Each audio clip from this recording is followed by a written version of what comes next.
This program is made possible in part thanks to generous donations from viewers like you.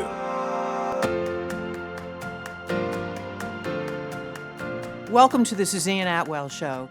Thanks for watching. In this episode, Selby Gardens' 50th anniversary, half a century of philanthropy, a world-class botany collection, and an enduring commitment to education, community engagement, and the future. It is fitting that on the occasion of 50 years of service, the first phase of the Selby Master Plan is nearing completion.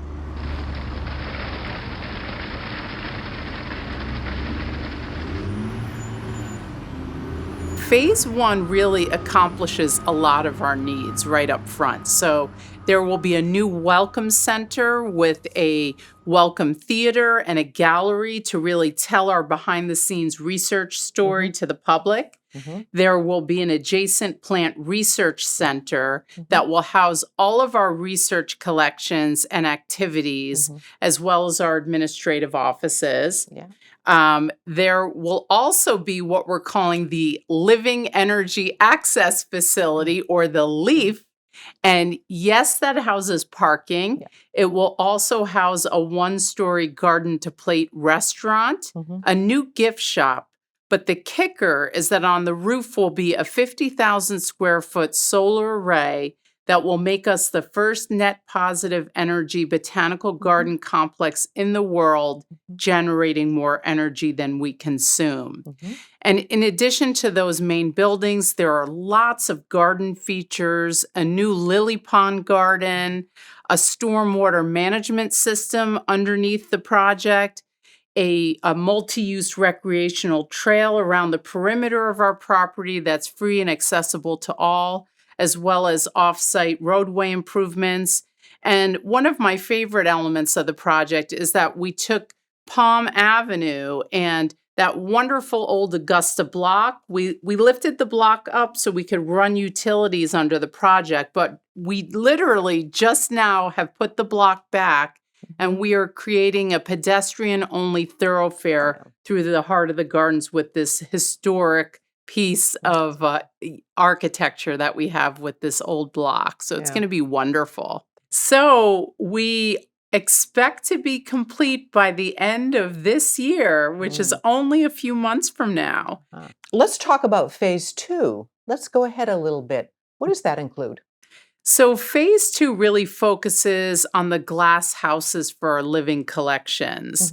And, you know, we have more than 25,000 square feet under glass right now, but it's real glass in a hurricane zone from the 1970s. So we need to build resilient glasshouse structures with the latest technology in order to safeguard our living collections. And then adjacent to that will be an indoor-outdoor learning pavilion for all of our education programs for children and adults. All right, let's go to the 50th anniversary.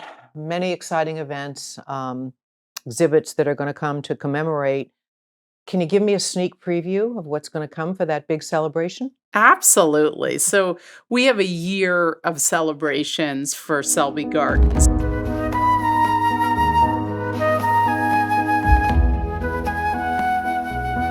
First up, we are kicking off the year with the 2023 Orchid Show, which is a 50th anniversary celebration. And so we're known throughout the world for having the best scientifically documented collection of orchids. So what better way to show them off than to have this 50th anniversary orchid show? And so there'll be hundreds of orchids in flower all at the same time in the conservatory. And then in the museum, we will have an exhibit of key artifacts and, you know, highlighting different moments in Selby Gardens history, both with artifacts, collections, and also highlighting the people that made all of the accomplishments of the last 50 years possible. Final question. Yeah. I would argue, and I think a lot of people in the community would argue with me, that you are the amazing woman responsible for leading the preservation and the evolution of the legacy of Marie and Bertha?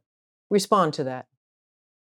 I mean, that's an incredible compliment to even be in the same sentence as those two women, and an honor to be in that sentence. And at the same time, I feel honored to be able to uphold the legacy that both of them started, and I think that organizations, you have to change with the times, or you won't be sustainable for the future. But it's a privilege for me to have the footing that they created to continue to move forward with. And I love my job. And we love the work you are doing, Jennifer. Thank you. To better understand the history and life of Marie Selby, we had the great pleasure to sit down with her great-nephew, Mr. Richard Haynes. Marie was born in Woods County, West Virginia, Parkersburg. She was the youngest child in her family. My grandfather was her next older sibling, and he was born a year before the Battle of the Little Bighorn. And their father got involved at some point and got a degree in petroleum geology. Now, this was Frank Minchell. So all of these early Western Pennsylvania oil men, because that's where oil was discovered, knew one another. I have letters from the family starting in, I think, 1822, running up through 1906. But in that last letter in that set, the one in 1906, a lovely young man stopped by today to give his regards and asked about the two of you, being Marie and her older sister, Julia, who were at that time in West Virginia, and said that he was going to be passing your way and would bring me back all the news of you. And this was her suitor at the time. So there was, the families very much became intermingled. It wasn't just Bill and Marie, there was a lot of common interests and I think common values that they had. And I think in the Minchells also there was a very strong impulse to be that dangerous thing, socially aware. And for example, Marie's great uncle and mine was one of the signatories to the Quaker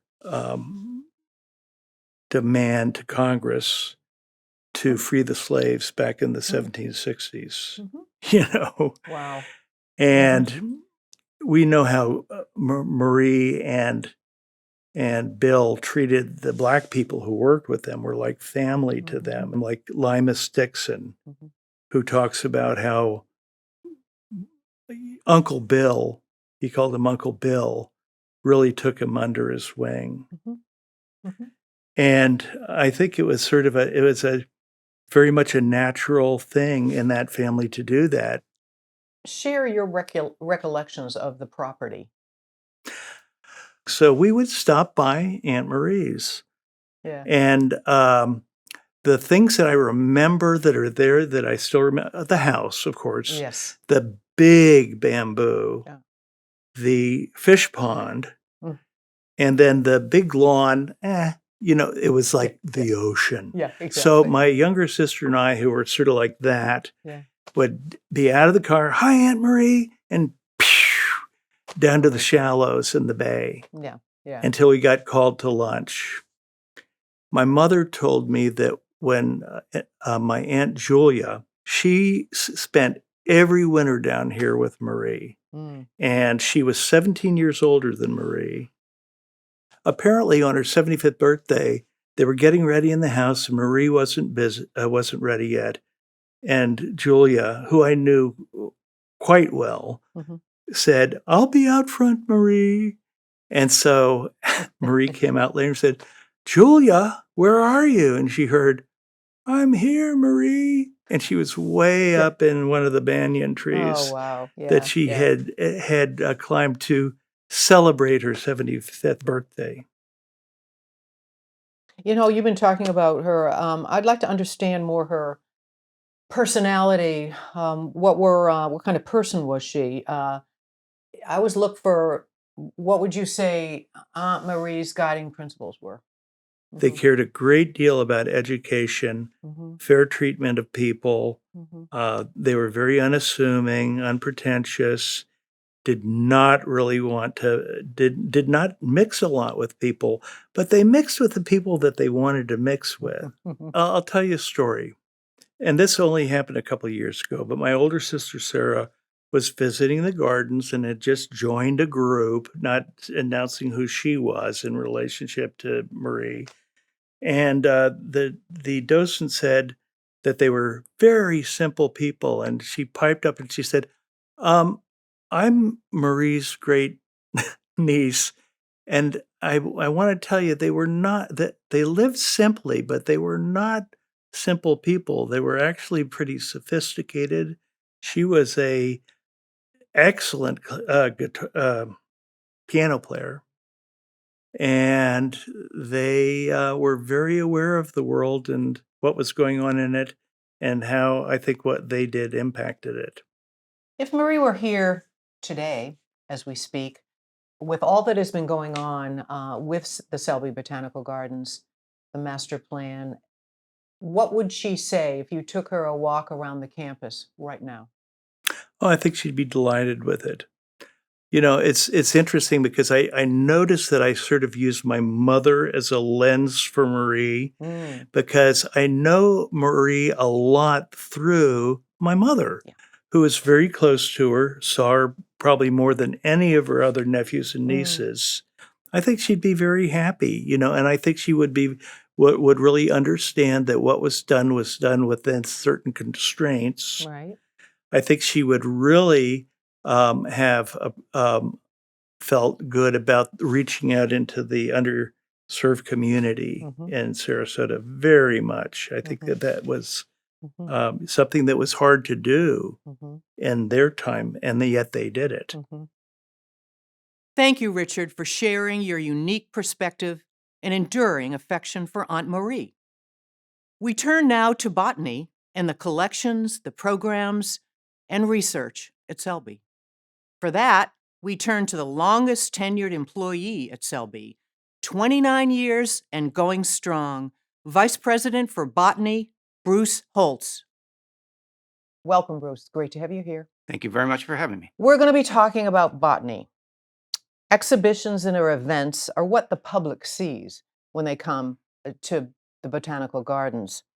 But there is so much more behind the scenes. So let's start with the world-class collections and the library. Okay.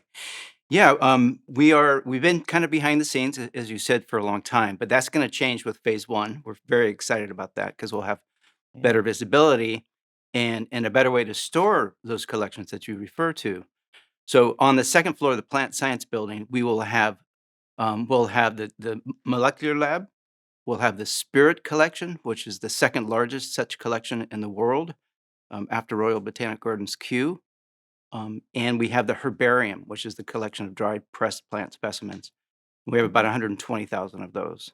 The library, including the rare book Mm. collection, which is fantastic. So altogether, we have a 250,000 objects that we take care of, including the living collection, Mhm. which, although a lot of people see when they visit the gardens, they don't see the bulk of it, Right. which is behind the scenes in the Mhm. greenhouses, the research greenhouses. So Mhm. that's our plan for phase two is to have better conditions to grow those plants for the Right. public to What's a enjoy. spirit? You mentioned the Those are spirit. liquid preserved plant specimens. So let's go into the bromeliads and the orchid programs. Let's get into those because they strike a chord with a lot of people when you talk about those. They certainly do. And we have so many different kinds of plants. Those are the two favorites, as you know. So our bromeliad living collection is the most diverse in the world. We have more species, and we have more generous and more types of bromeliads than any other botanical garden collection in the world. Our orchid collection is relatively smaller, but it's still excellent in its scope. So that's for the living collection. And then in the herbarium, the dried preserve collection, our orchid and bromeliad collections rank in the top 5 in the country. And it's so useful for us as professional botanists because we can go and look and help identify those plants from the photograph. So this is posted on a platform called iNaturalist, and everybody's using it. If you don't have it, you need to get it because it's really fun. You snap a picture of a plant, you post it, and somebody's going to come along, maybe one of us, and Right. identify it for you. iNaturalist is a tremendously successful worldwide effort to document plants and animals as well, all kinds of anything living. Epiphytes of Belize. Yeah. That was a project. We pretty much just wrapped that up as well. And that was 5 years of a lot of trips to Belize to document epiphyte diversity. So it's kind of the same thing that we're doing here with Ecoflora, but in Belize. And in that case, we were working with partners down there to get the permits that we needed to bring living plants back to Selby Gardens. So whenever you go to Selby, look on those labels, the aluminum labels, you'll see the country of origin. You'll see a whole lot from Belize because it was very successful. We found new species for science. We documented many, many new records for the country. We worked with a private botanical garden down there who provided a lot of funding to us to make this happen. And it yielded thousands of collections for our institution and theirs as well. Research and conservation obviously are an important part of the mission of Selby Gardens. So tell us about, you mentioned before the molecular lab. Mhm. Tell us all about that. Before, we were mostly doing classical science, like they did 100 years ago. It's still very effective, but you miss some things. You miss certain relationships between plant families or species. So this work helps to tease out those relationships, and it's very powerful for conservation and for our understanding of how plants evolve and what they're related to, who they're related to. Final question. You've been at Selby for quite a while. With all that's going on now, how does this work with, you're a botanist. This is your life, your field. You've been all over the world. And where Selby is now, your place in it. Final words on what you're doing there now, and as we move into the future, phase 2. Yeah, we have done, I would say, very, very good work over the years from the beginning with Right. Cal Dodson and Carl Luer and Kiat Tan, and we're carrying on their work. So it's a body of work that the institution has provided that is so valuable, and this new phasing, the new gardens, is going to be tremendously helpful in protecting the collection, enabling us all to work together in the same building. We've always been spread out over the campus. We're going to have all those collections back together along with the staff, and it's going to be a new day. Exciting times ahead. Thank you, Bruce. And thank you for your work and for your sharing your story. Another amazing story at Selby is the ancient history of Florida's earliest humans, especially the ancient shell middens at the Spanish Point campus. These bays off the Gulf of Mexico were rich environments. They've been here for at least 20,000 years, which, for all intents and purposes, is a very, very long time. And over that period of time, the sea levels have changed. And they start stabilizing around 8,000 years ago to the sea levels we were used to over the 20th century. And it seems that the people who had been living in this region started coming together at the coast and having celebrations and taking the rich marine resources, the shellfish and the fish, and built what we call, in archaeologists don't always have the best terminologies, the shell ring.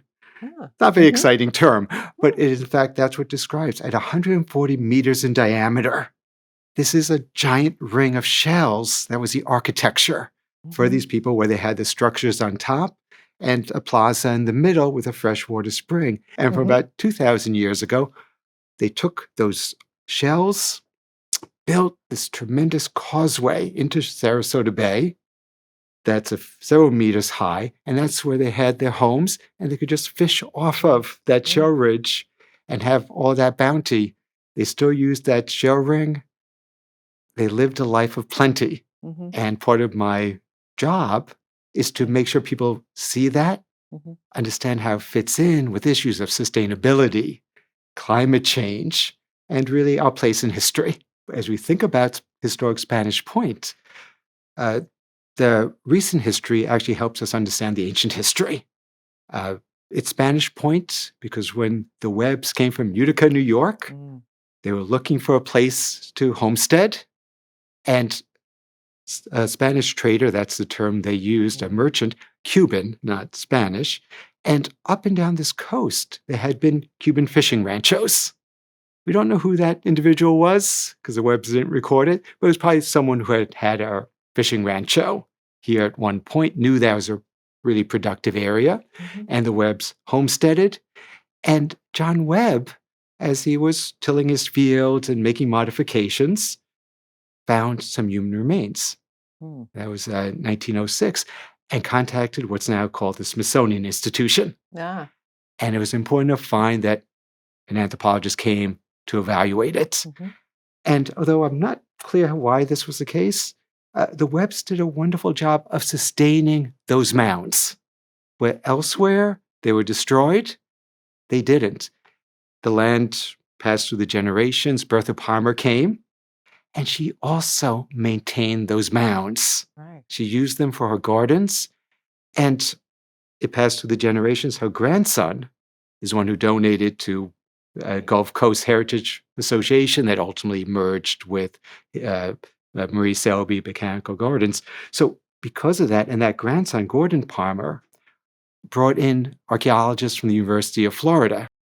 Final question. What is your vision of the nexus between community engagement and the study of conservation of our rich cultural history?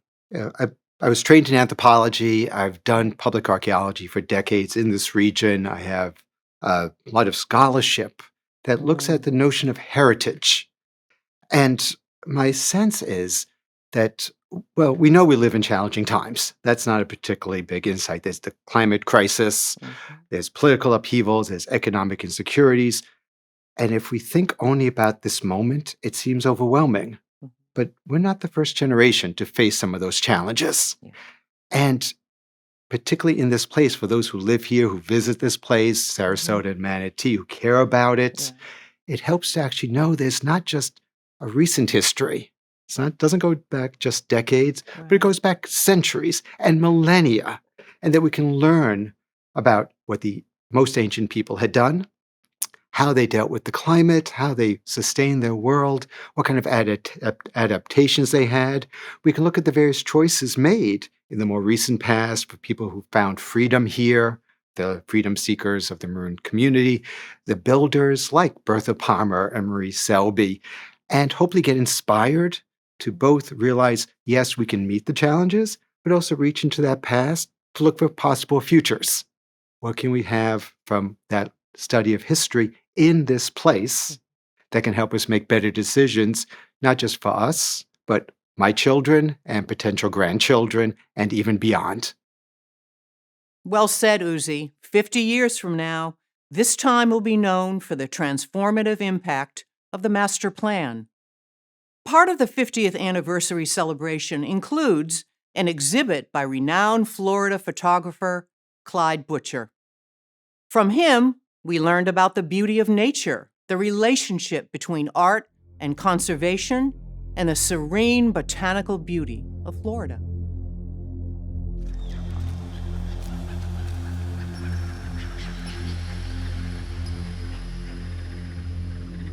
You know, people sometimes can't see, and my lens focuses you on what the subject is. It becomes one. And conservation is one. What I try to do is translate what I see, the emotions that I see, to people, so they can get the emotions of being in nature. And I just see something, and I just put the tripod down, put the camera in focus, and shoot. because I've been using the same angle lens since 1962. Basically, I only use one lens. Well, the angle I use is about 100 degrees. It's like this. So that's one reason I make my pictures large, so you can't see them. That's So, interesting. so you have to scan them to see them, and that gives you a feeling of being there. That's my art is to try to get people involved in nature. You raised a good point that I've talked to a lot of people that your paintings are so wide, they're so enormous and wide, and that forces the viewer to be more interactive. Right. Most people only see this. Yeah. They're not used to perceiving the whole of the thing. Sure. So with my photographs, they can perceive that. Right. And I can't tell you how many people have been with me when I took a photograph. And when they see the picture, they'll swear they weren't there because they couldn't see the picture. They couldn't feel the scene. So you feel that you talk about we need to be still and patient. Oh, yeah. And the viewer of your photographs need to be still and patient. Right. How hard is that? Yeah. For most people, it's impossible. When we take people out for swamp walks, we try to stop for 5 minutes and say, don't say anything for 5 minutes. People have a hard time with 5 minutes. I have one shot, one of the first ones I took in Florida it took me 5 days, from morning to night. It took 5 days. I took one shot. So I would go back there. It took about an hour and a half swamp walk to get to it. I go back there every year. Something would be wrong. The resurrection ferns weren't up. There's too much wind, too much sun. It's a combination of all these things that just would never come together. And one August, I finally got everything. I got the resurrection fern. The water was crystal clear. I could see all the plants under the water. The bromeliads were, the giant bromelia everything is just perfect. If you want to do something, you have to do it right. I was giving President Carter a tour of our gallery. He'd been for years wanting to come and see me. This was on his 80th birthday. He had a whole family. So I was taking him around the gallery, explaining that I use an 8x10 camera, and some of these exposures are 6-8 minutes. Nothing can move. We get to the last one, and he says he's been using a new digital camera. Really, And he says, "Isn't it difficult doing this?" And I said, "Well, why'd you run for president?" He cracked up. Anything worthwhile is worthwhile doing. Thank you, Clyde. We look forward to your exhibit and to visiting your studio in Venice. In closing, the artist reminds us of the inspiration and beauty of nature. For 50 years, talented, hardworking staff, supported by generations of philanthropy and an enduring vision, have connected people with air plants, engaged the community with regional history, and preserved bayfront sanctuaries. We encourage everyone to visit and support this remarkable institution. Happy anniversary and thank you, Marie Selby Botanical Gardens. For more information, visit these links, and you can always watch this episode and all our previous episodes on our YouTube page. Well, that wraps up another one. We hope you learned something and enjoyed the show. We hope you will tell your friends about us and subscribe for free notifications in future shows. Until next time, thanks for watching. I'm Suzanne Atwell, and I'll see you around town.